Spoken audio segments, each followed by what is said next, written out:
Amazon FBA is not for everyone. Trust me when I tell you that. So you want to watch this before you jump in.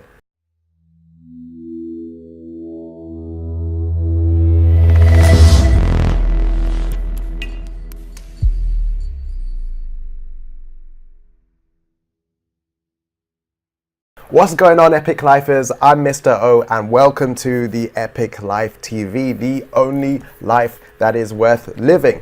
So why is Amazon FBA not for everyone? We're going to get right into that. But just before, if you are new to this channel and you're just wondering what is this all about and everything, I'm documenting my Amazon FBA journey from zero, all right, in real time. So what's working, what's not currently, granular details that nobody else actually wants to show you. So if you want to follow along and build your epic life and your business alongside mine, then subscribe, right? And then you'll get the latest updates of what I'm actually doing. And yeah, you might want to also keep an eye out for my ads as well, for an inside look. I don't have an Amazon FBA course to sell, by the way, but just for an inside look into what I'm actually doing and how you can actually join in, things that I actually never share on this channel. So you might want to check all that stuff out. If you do see an ad, don't press skip, and then you'll be able to get on the inside of what the epic life is really about. All right, so why is Amazon FBA not actually for everyone? Here's the thing, right?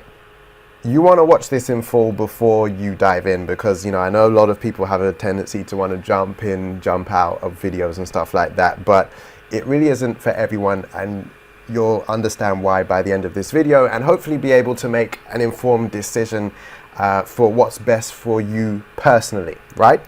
So what I'm going to do is just break down some things as to whether or not it's the right choice for you. So here's the thing with Amazon FBA, all right, obviously with anything that's new when it first starts, it used to be very easy, right? You could pretty much put up a product and, you know, you could just list it and sales would just start flying in, right? There was a lot less competition. But obviously things have changed now, right? I mean, everyone's hearing about this opportunity, and so everyone's putting up listings and so on and so forth. And of course, you know, things like reviews, you know, getting reviews for your product, because people basically make their decisions on whether they're going to buy something based on, you know, how many reviews it has and if they're good reviews. And so Amazon has really got tight on how you can actually put reviews together, right? You can't just get your friends to come in and say, yep, 5-star review. If they can see that they're Facebook friends with you or have even downloaded something on the same IP address or the same internet as you've got, right? They know that you're friends. Amazon's got all that kind of technology, right? So they know about those kind of things. So they just really want to check whether or not those reviews are verified and genuine. And so, you know, getting reviews isn't as easy as it used to be. So these are just things to bear in mind before you start, right?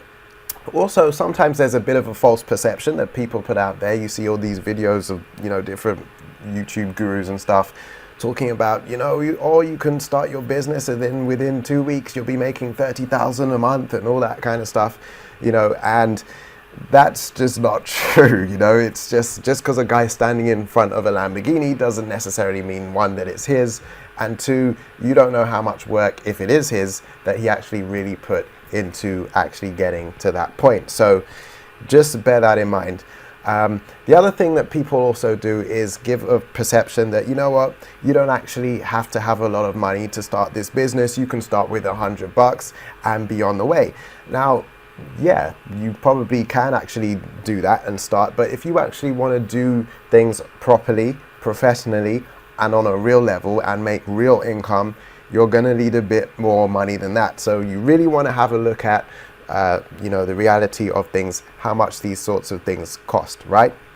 So that's the thing, right? There's pros and cons to every business, right? And you really want to get the full picture of things as you go along. So that's really what this video is going to be about, and I want to make sure that you can make an informed decision. So basically, all right, the first sort of con, if you will, is the barrier to entry, right? And that is the cost of starting a business like this, again, if you want to do it properly. Now, I made a video on what it would cost to, of course, these are estimates, but there is a video which I can make pop up right about now that will show you how much it will cost roughly to start a business like this if you want to do this seriously and properly. Okay, I'll also put it at the end of this video so it will pop up on the end screen. Okay, so that can be a barrier for a lot of people. So, you know, don't think that you can just come in here and, you know, just start willy-nilly. You know, you've got to have some capital behind you. So that's a bit of a barrier to entry for some people. But again, it's not like it's tens of thousands of pounds. It's, you know, you can start with a reasonable amount, but it's going to take a little bit more than some other businesses, like say something like social media marketing. You know, if you can pretty much pick up a phone, then you can be in business and start getting clients, right? So you've actually got to have money for inventory to actually get that over to you, over to the Amazon warehouse and ship it out and all of that stuff. So yeah, that's something you've got to bear in mind. The other thing is saturation, right? Now, I know a lot of people will talk about, you know, obviously they're selling courses on Amazon FBA, so it's kind of like, well, you know, they don't want you to think that it's saturated. Now, it is true that Amazon is one of only 2 companies to be valued at $1 trillion, right? I think as Apple was the other one. Okay, so it is a huge business, and you know, the chances of, you know, it getting saturated to the point where you can't make any money is far away from today. That is true, but it is true that there are more and more sellers coming on. There is more and more competition, and so you just have to be aware of that, you know, things are going to change. Amazon is always going to have to change things to basically, you know, get rid of all the cowboys that are messing around, and so that's why they did things with the reviews and whatnot. So you just got to be aware of that. And they're also, you know, you've got to look at a lot of the courses that are being sold. They're being sold on the premise of a certain criteria of what you can use to actually find a good product, right? And so what you've got to understand that all the gurus are pretty much teaching the same criteria. So if you go in with that same criteria looking for products, you're going to get the same stuff that everybody else is trying to sell, and then you're going to be, you know, in competition with the same people. So what you want to do is figure out a way to differentiate yourself and your product, right? So, you know, maybe you can set the filters slightly above, you know, the numbers, like in terms of a product. Mostly they say $15 to $50. Then maybe you might want to say $30 to $60. Right, or whatever it is, right? Sometimes people say, oh, you know, I think it was Kevin David who gave an example on this, and he talked about, you know, people always saying never sell breakable items. And so what he did was he found an item that was potentially breakable, but what he did was he made sure that when the manufacturer was manufacturing it, that they made it so that the box and the packaging was so, you know, well secured that the chances of it breaking were virtually impossible. So you've just got to kind of look and think outside of, you know, the parameters of what people are telling you, so that you can find something different. And then look for the opportunities. You know, maybe you might find something that's got a bit of competition on it, but maybe you can put a spin or put an angle on it that can actually help you. And in future videos, I'll go into stuff like that, of how you might be able to actually make that happen for yourself also. So one of the other cons, if you will, so that was basically barrier to entry was the first one, saturation potentially was the second one. The third one can be hijackers, right?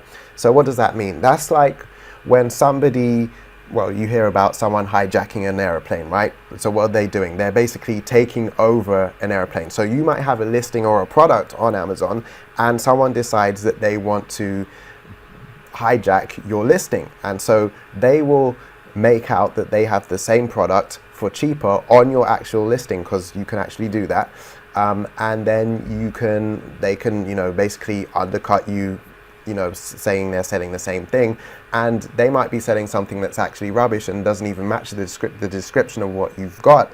And then you're in a situation where now you've got this person that's hijacking you, undercutting you, and yeah, it's not it's not great. So what you've got to do, you know, obviously people might start leaving bad reviews and that can damage your reputation.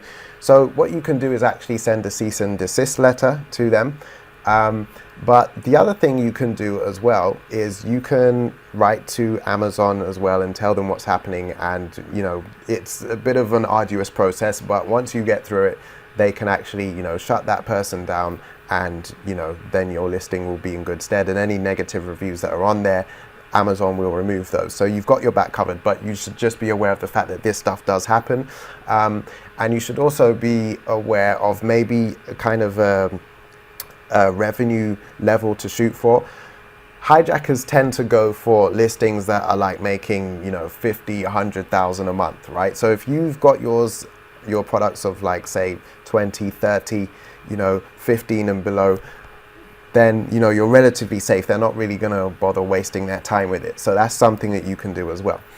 The other thing, so that's barrier to entry, saturation, hijackers, right? The fourth con is Amazon have control, right? Full control. You've got to understand that you are playing Amazon's game. You are on their platform. There are a lot of benefits to that. They are shipping out your products for you. They're doing the customer service. They're driving all the traffic, right? All you've got to do essentially is put up your listing and, you know, optimize it for page 1 rankings and so on. Make sure you've got a good product, blah, blah, blah, all that stuff, right? But what you've got to understand is you are playing their game and it's their house, their rules, right? So, you know, if they decide that your account is not in good standing, they can shut you down. They can shut down your listings, right? Now, you can actually do something where you have a plan of action to re-enable those. You fill in a plan of action that they have on their platform to re-enable your listing and stuff like that, and you can actually do that. But what's frustrating with Amazon is there is no number to call, so it's like you've got to fill out these forms and all this stuff. You know, I've actually been through that, you know, prior to the Amazon FBA journey, just selling one sort of product on Amazon, and I had some issues with it. And yeah, it was like Amazon were just not having it, right? They were just giving me a really hard time. So that's just something you should be aware of. That's business, right? And anything you do, there's pros and cons. So it's not to put you off, but it's just making you aware of things that can happen. Now, you can have multiple accounts with Amazon. I think you can have 2 per person, but then if you set up different companies and so on, like different limited companies or LLCs, if you're in the States, then you can actually be able to mitigate the risk, if you will. So those are just some cons that you should be aware of, right? Now, some of the pros are something like, for example, the barrier to entry, right? The barrier to entry, if you've got, say, a few £1,000s put away, right, you've got advantages over people that think that they can just come in with $100 and start, right? And if you're willing to look at this as a real business and do it professionally, then you are actually in a situation where this is a pretty good business to get into. You know, you don't have to do much of the customer service. Amazon are handling everything for you. You know, you can figure out which products are selling well and all that good stuff. So it is really a fantastic opportunity. And the other thing, the other pro is that if everybody is doing things the same way, looking for the same products, the same sort of criteria, then it's pretty easy to differentiate yourself and make it so that you're in an area where there's not much competition, right? And that's really where it's great to be. You know, well, some competition is good because obviously you want a product that's proven to be selling, right? But you don't want to be in a situation where there's like no chance of you ever ranking for anything or getting anywhere, right? You want to make sure that you can differentiate yourself within something that's relatively competitive, and then you actually have a chance of making this work for you. So, is Amazon FBA for you or not? Well, the truth is that I can't answer that for you. That is for you to decide based on, you know, the things I've told you and other things as well. You know, only you can answer that question. So one thing that's also good to think about is that, you know, this is a business where if you're kind of like very extroverted and, you know, you like being around people and stuff like that, Amazon FBA might not really be the best business model for you. It can be, but you've just got to understand that it's, you know, it's very analytical and you've got to spend a lot of time in front of the computer to build this business in the starting phases, because what you've got to understand is that this is a business which is very intensive on the front end, right? Once you've got it, you know, all optimized, you've got a product that's in Amazon's warehouse, they're shipping it out, you're on page one, right? All that work is done, then yeah, it's pretty much plain sailing from there. It's just maintenance work, and it's very light work, but you've got to understand in the beginning, it's a lot of work, it's a lot of research, you know, dealing with suppliers and all of that stuff. You know, sometimes that can be frustrating if, you know, you don't know how to deal with them and things like that. And so these are just things that you've got to bear in mind as you're going along in this journey. So if you're, you know, kind of introverted, maybe, right? I'm not saying if you're an extrovert, you can't do this, by the way, but if you're introverted, then you'll probably kind of like this, because introverted people tend to be quite analytical, right? They can spend a lot of time on their own and, you know, not watch Netflix for, you know, a few days, okay, and just put, you know, something together. So if that is you, then you might well enjoy this sort of business model, right? Also, you know, you've got to remember that you've got to treat this like a business, right? Anything that you do, I don't care what business model you do, you are going to have to treat it like a business and not a hobby. You cannot expect to start this thing, right, and be flying off and expect everything to go the way you want it to go. It will not, all right? There's going to be things that frustrate you. You're going to have all kinds of hurdles to overcome.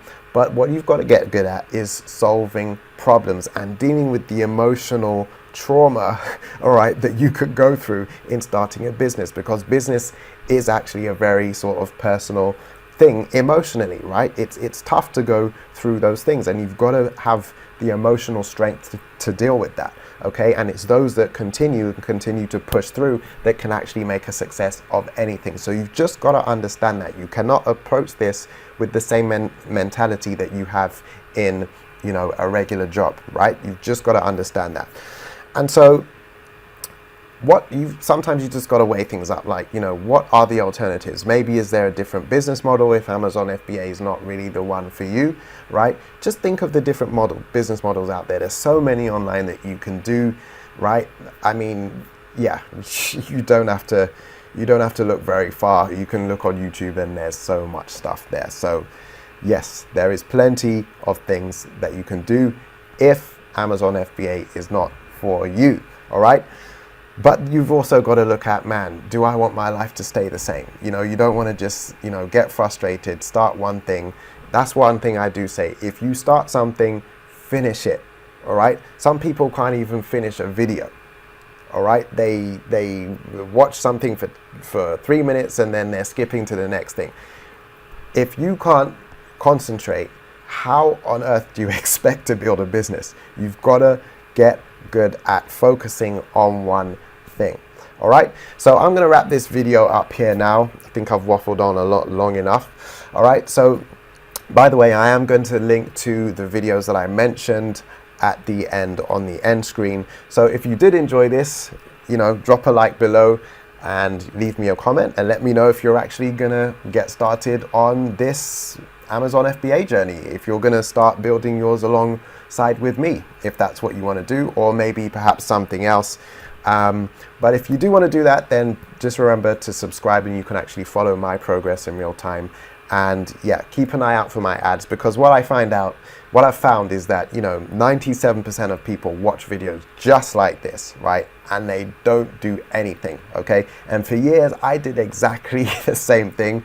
But then, you know, I kind of figured out like what the secret sauce is, so that you can make it so that you take action relentlessly. Like you just keep pushing, you know, whatever you learn, you just start doing it. So even if you're scared, right, you can actually make sure that you're taking action consistently. And I've got something that can really hook you up and get you going if that's you, all right? And the chances are it probably is, because most people just watch video and don't do anything. So if that's you, then keep an eye out for those ads, and I can get that to a point where you just stop that, right? And you're taking action. Okay, so if you're serious about it, don't skip any ads, all right? You'll see the opportunities come up. I'm not actually going to be sharing those on these YouTube videos, I'll only be putting those in my ads. So make sure you look out for those. So with that said, if you're going to live the epic life. And remember, you are just one passive income away. All right, until next time, Epic Lifers, ciao for now.